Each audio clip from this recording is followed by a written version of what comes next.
and welcome to the next episode of Esquire's Man at His Best podcast. This is our weekly look at some of the biggest things that have happened this week in the world of men's lifestyle, including updates from our very own website and our magazine. I'm Tom, I'm the digital director of Esquire Middle East, and as per usual, I am joined by a special guest. It's Matt. Yes.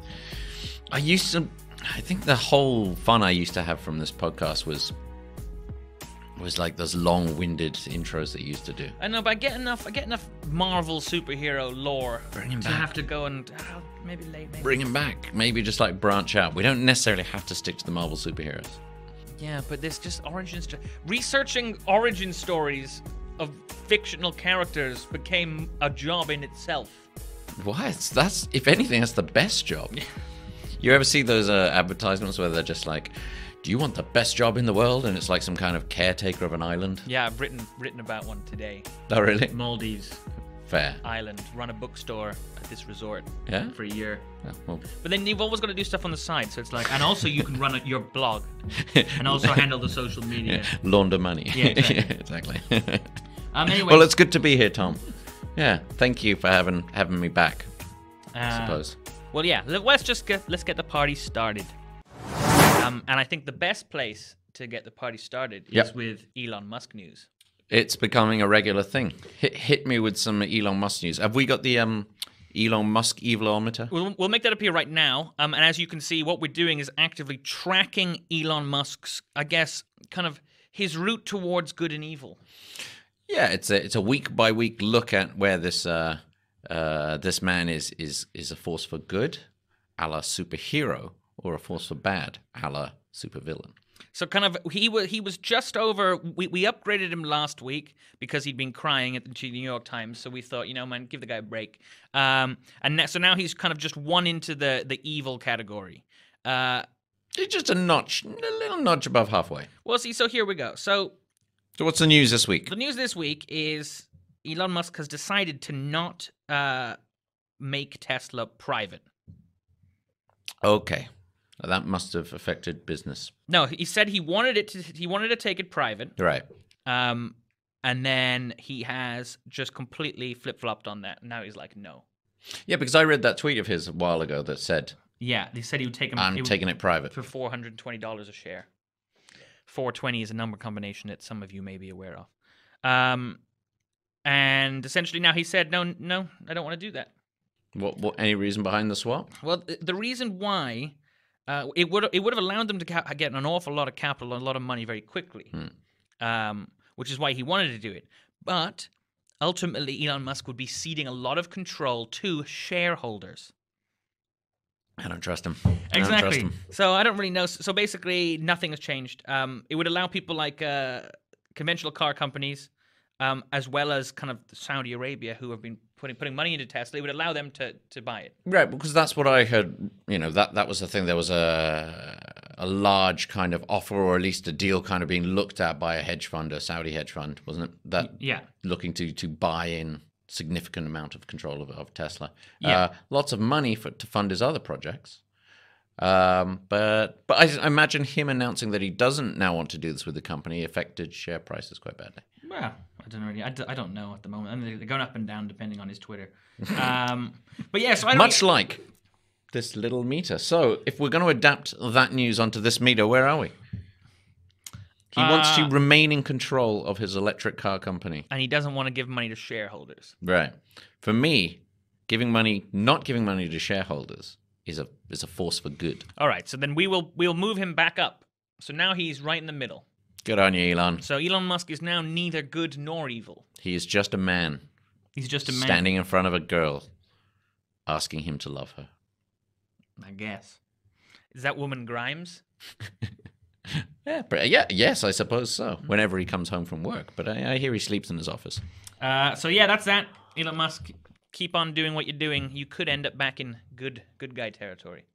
Speaking of Elon Musk, Tom... Mm-hmm. I have some news. That's how this bit works. No. It works with these flawless segues that we have built in. But I do have some interesting news that kind of involves Elon Musk, but more involves Tesla. For this week at a military expo in Moscow. Okay. I reckon the Russians really enjoy a good military expo. I bet they really get involved. Russians, Chinese, North Koreans. I bet Americans love a military expo. We do a good one. Yeah, well, I bet. I've never been. Abu Dhabi, it's good. Yeah, you've been? You recommend it? What are the snacks like? If you want to buy some tanks, it's a good place to go. Is there 2 thumbs up? Yeah. But speaking of tanks, do you know what a Kalashnikov is, Tom? That is a gun. It is an assault rifle. Yes, very famed in the Cold War era. Yeah. So Kalashnikov, the company, have announced that they are going to launch an electric car to rival the Tesla. And it's going to have guns on the side? No, it's magnificent, man. I saw like a picture of it. They launched it and said at this military expo. Bring it up now. We'll put it up there. This is the car. Look at that. That is mental. Basically, it's a tiny little electric hatchback, which looks like something out of the 1970s. They haven't said that it's going to be the Tesla killer, but I mean, it's Kalashnikov, right? It's not there to make peace. They're good at killing. Kalashnikovs do one thing well, 2 things well: killing and being shot up in the air. Why does it look? It looks just as modern as it looks old. I know. It looks kind of cool. Doesn't that strike a genius? I think it's great. But in an evil way. So I've got some stats for you here. All right. Basically, the car will have a range of 350 kilometers when fully charged. And accelerate to 100 kilometers an hour in 6 seconds. So not particularly speedy, but no slouch. Say that last stat again. It will get to 0 to 100 in 6 seconds. I mean, that's not too bad. Like Jaguar's just released its new E-Type, which is their retro-inspired electric car, and that's going to do the same in 7 seconds. So, for example, but then Teslas go from like 0 to 1 million in like 2 seconds. Yeah, but so if you compare it to the Tesla Model 3, the base model there, that gets to 100 kilometers in 4 seconds. Yeah. And has a mile range of 110 miles, whereas this one is looking at 217 miles. So slower and doesn't last as long, looks super retro. Probably cheaper. Won't have the gull wings, man. But yeah, undoubtedly cheaper. But I mean, they haven't announced a price yet. But it's an interesting move. It's a news story that's doing the rounds. Mainly because Kalashnikov, guns first, electric cars next. Well, yeah, because obviously I googled Kalashnikov and this expo, and the news that I'm presented with is Kalashnikov unveils 13-foot tall humanoid combat robot. Yeah. So while they may be dipping their toe into the worlds of electric vehicles, they're still very much in the killing. Making war machines. Making the war machines. Quick question. This thing looks Is the guy who's running Kalashnikov like the Russian Elon Musk? Mr. Kalashnikov. Mr. Tim Kalashnikov. Look at that thing. Oh my goodness, that is awesome. Is that an actual thing? Walking robot up now. Yeah, it looks crazy. I guess. I mean, wait, that's a thing like from this decade? Yeah, we can do like walking robots and stuff. Yeah, I mean like I thought robots would have moved on in time, more like humans, not like they predicted the future to look like in Star Wars back in the 70s. Isn't that what that looks like? Yeah, but look at Kalashnikov's car. Yeah. It's not the most imaginative thing, is it? No. Do you think it's like a cult? Do you think the researchers were just given books up to the 70s to design off? Potentially, or they're just going back round in circles now. Yeah. They hear nostalgia is very big. But yeah, Kalashnikov, walking robots, and electric cars, Tom. That you could combine them and make an electric robot, murder robot with guns. With guns. I mean, that's the hybrid. That's the hybrid that a company like Kalashnikov was born to produce. If Tesla put guns on their cars. And would turn the cars into walking robots. Would that make Elon Musk more or less evil? It depends if he was building his own army to fight against the Kalashnikov uprising, semi-autonomous battle robots. Then he would be good. But maybe in this case, Kalashnikov, the Russians are the good guys, unlike any film in the 90s. Yeah. And Elon Musk, the evil one. We just don't know. Yeah. But we will monitor this.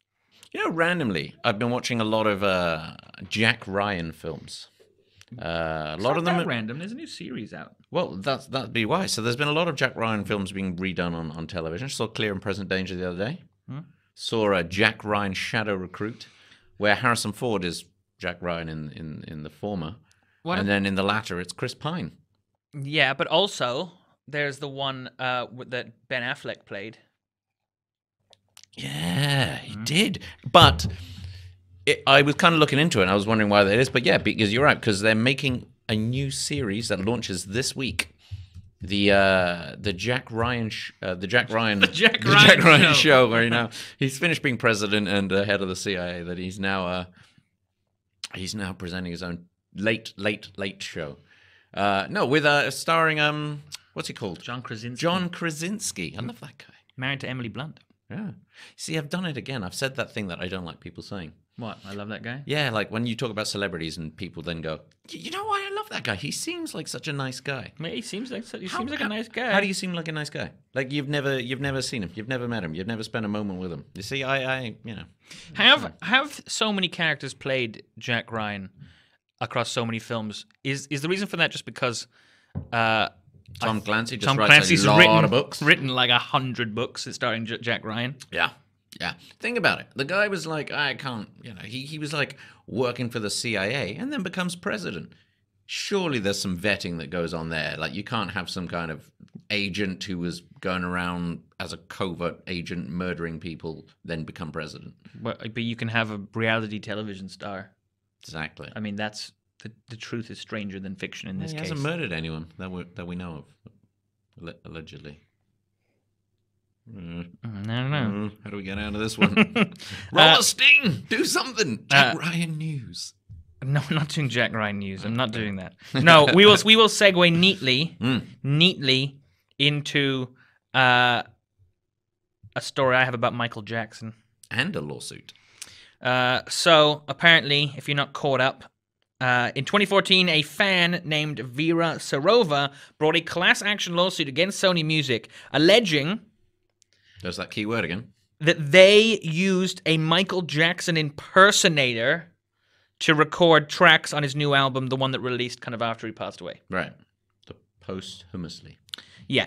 After hummus. And it said apparently the court case revolves on 3 songs called Breaking News, Monster, and Keep Your Head Up. So this is all being court.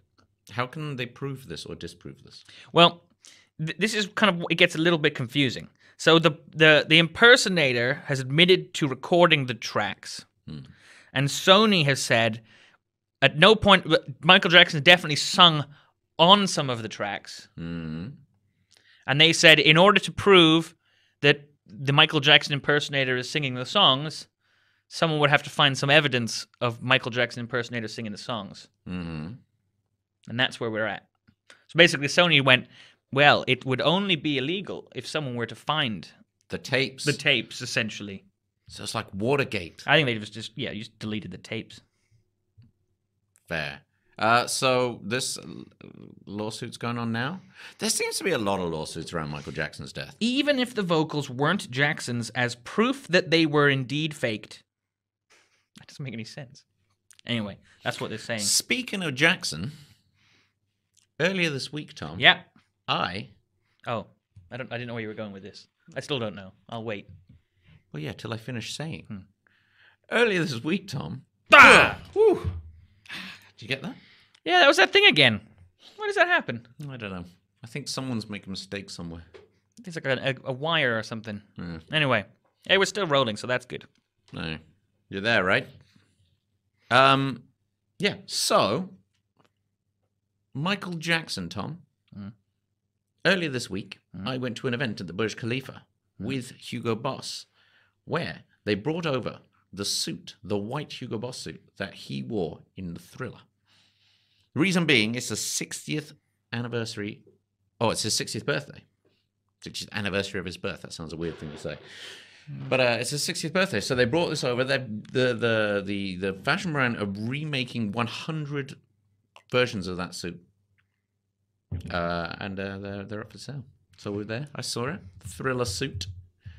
Looks like this picture there. Yeah. It's dope.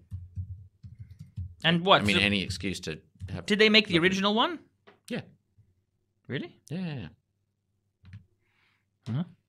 See? Well... See what happens? In more Michael Jackson news, the Eagles knocked his album off the charts. The Really? Eagles now officially have the best-selling album of all time. Hot damn, really? Yep, so not like a great day. Yeah, the album has passed Michael Jackson's Thriller to become the best-selling album in history. Surely it's got to be like Despacito or something. I mean, that was a work of art, wasn't it? Right? No, You know? and the album is the Eagles' greatest hits. I mean, fair. I mean, if they're the greatest of hits, then it deserves to be number one. Do you own that album, Tom? It's kind of the best-selling album in history is a compilation album. So people weren't even like, they couldn't even be bothered to actually go through an actual album. No, it's just, I'm going to buy the greatest hits. Nah, none of the artwork, none of like the planning, the pacing, the structure, none of it. Just like, give me the hits. Don't play too much new stuff. Just give me the hits.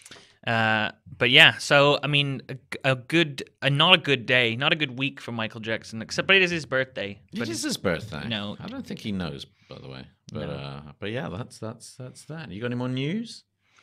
I've got some news. There's a man. I've heard of him. Called Paul Flart. Mall cop. Paul Flart is a security guard. But really? No, like a real man, not like that. Like a security guard. He's not Paul Blart. This is Paul Flart. This is a real person, not a fictional character. Yeah, right. Now, this real person, he would film himself farting at work. Right. Right, like a selfie camera. It would be on him, and then he would let rip, and then like respond. Right. And then he was like putting them up on like Twitter. Okay. Someone on Reddit, because Reddit's a dark place, decided to get all of those videos and make it into a supercut. Yeah. That video has been seen millions and millions and millions and millions of times, including Paul Flart's boss, who saw it. And while he is now social media famous, Paul Flart is now jobless. Isn't that everyone's goal? I mean, half the people I speak to just want to be social media famous. Apparently, his supervisor said, "It's come to our attention that you recorded yourself wearing that uniform on our client's property." As was his job. Well, but again, this. What, is a man not allowed to fart now? Well, this is what's rolled this into the next evolution of what this story is about. Just because, like, I've done a fart and recorded it and posted it to the internet, do I deserve to be fired? I mean, I don't know what it says in. I don't know what the HR regulations I don't know. are, but I don't know what our. But I'm pretty sure our code of conduct wouldn't specifically reference that sort of thing. I'm going to throw it out to the only reputable source I know, and that's Producer Charlie. Producer Charlie, should a man be fired for uploading his fart videos? No, that's what Producer Charlie's saying. All right. No. Well, settled. Anyway, it's kind of a sad day. But apparently, because, again, the internet, he says he is going to soon be releasing his merch. Strong. Straight up. So, him, Logan Paul, get him to fight. Yeah, get him to fight. They should. Get him to fight. Paul Flart, the fight of the century. Flart of the century. I mean, get him to fight Kevin James. Paul Flart versus Paul Blart. Both mall cops. Yeah. I don't. They could be the title fight. We'd have the Kalashnikov evil robot versus the Tesla evil robot, followed by Paul Flart versus Paul Blart. And then Logan Paul and KSI. KSI versus one of the Paul family. Logan Paul, Jake Paul, Mum Paul, Dad Paul, Cat Paul, Dead Paul, RuPaul. RuPaul. That's something I would pay to watch. Logan Paul take on RuPaul. Yeah. Yeah, but then they'd have to do. I'd like them to also do some sort of kind of. They'd have to do like a fashion-based challenge too, not just boxing. Yeah, it doesn't have to be boxing. I mean, you know, it's not. It's a violent world, Tom. There's maybe racing over a select period of select distance via electric cars. Maybe the Kalashnikov car. Don't have the name of it. Speaking of... Yes, we are. Speaking of Russian news, Tom, seeing as we're in there and moving swiftly on from this terrible fart-based story. I think we're moving backwards now, but yeah, go for it. I think we're going to have to. You ever heard of FC Rostov? FC Rostov are a Premier League football team in Russia. Now, they have quite an unusual little situation happening over the week, where basically, big famous team in Russia, they were on a bit of a losing streak, and then one fan decided to bring his lucky carpet into the stadium. Okay. The team then ended up winning 4-0. Therefore, this carpet has become some kind of viral sensation, so much so, Tom, that the team have now released a fourth kit. So most teams have their home kit, their away kit, a third kit, a fourth kit, which is essentially the carpet pattern. It's kind of magnificent, if you want it. It's possibly the worst kit in the history of football. Yeah, we'll show it up. But here's my question. So the lucky carpet only went to one game. Well, that said, it kind of gets better because not only did they bring the carpet to the game, as you can see in these pictures here. I'm pretty sure my parents have a carpet that looks like this. Yeah, you should bring to more football matches because that carpet is now available to buy online, Tom. Merch.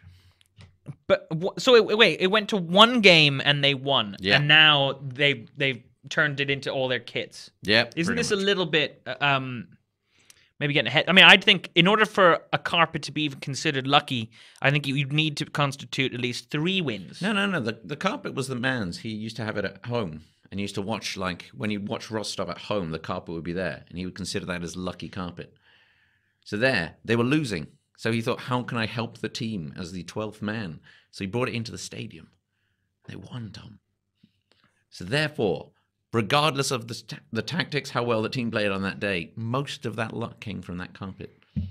I like the idea of bringing a carpet into the game. You can't do that in Europe. No, I think more things.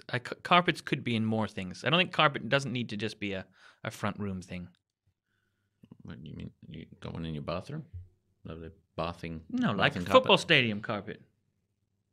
Yeah. Well, that's what they're doing, right? I am in.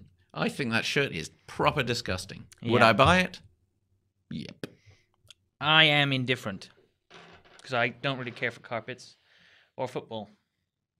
Well, there you go. So now, if you brought an exposed, like some nice exposed wooden beams into the stadium, then I'd be all over this. If you made a football kit out of like lovely parquet flooring, that would be something. Like a slate tile. Oh, yeah, I'm with you. Very hard to run with. What, slate tiles? What, because they're heavy? Yeah. Fair. Yeah. Fair. I mean, you are getting up at that tackle, the winner, I reckon, the victor in that tackle. All right, do you have any more news? No, man. I've got no more news. No. So let's bring this to a close. All right. We do hope you enjoyed the Esquire Man at His Best podcast. Remember, we have new episodes coming out weekly on Apple iTunes, SoundCloud, Pocket Casts, and more, as well as hosting each individual show on our website, esquireme.com.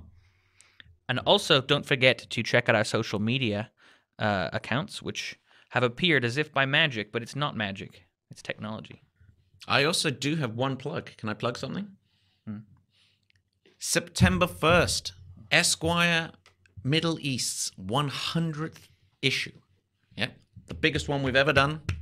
The first men's lifestyle brand in the region to ever hit that barrier of 100 issues. It's going to be nuts. It's going to be massive. It's a collector's issue. Go out and get it. Like, it's an absolute steal for like 20 dirhams or something. I look back at the 100 issues that we've done.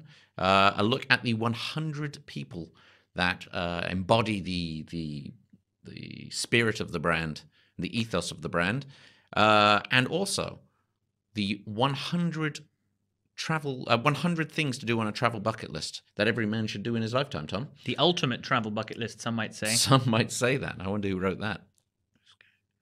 Yeah, go pick that up. when it's available, and tune in next week to find out more. Yeah, next week we'll go over it. Yeah, be cool. Honestly, very proud of this. So, make our day-to-day life worth it. Just buy it. Just buy it. For him. Come on, guys. Just buy it for him. And for your mother. Buy 2. Yeah. Cool. See you next week. Adios.